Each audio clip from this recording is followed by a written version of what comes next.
जिला कांग्रेस कार्यालय रे महात्मा गांधी और शांतिदूत लाल बहादुर शास्त्री जी जन्म जयंती पालित।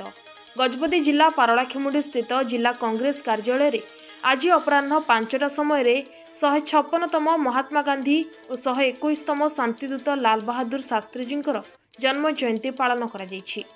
एही अवसर में आज जिला कांग्रेस कार्यालय रे महात्मा गांधी और लाल बहादुर शास्त्री जी फोटो चित्र रे पुष्पमाल्य अर्पण करिबा परे जिला कांग्रेस कार्यालय परिसर रे थिबा महात्मा गांधी प्रतिमूर्ति आगे 2 मिनिट नीरव प्रार्थना करा जायतिबा सह गजपति जिला पारलाखेमुंडीर उन्नति उपरे संविधानिक नीति नियम अनुसार कार्यक्रम करिबा पई संकल्प नैथांती।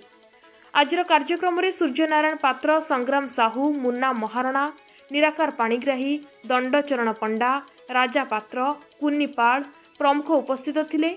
आजर कार्यक्रम को बसंत कुमार पंडा द्वारा परिचालित करा जायतिला।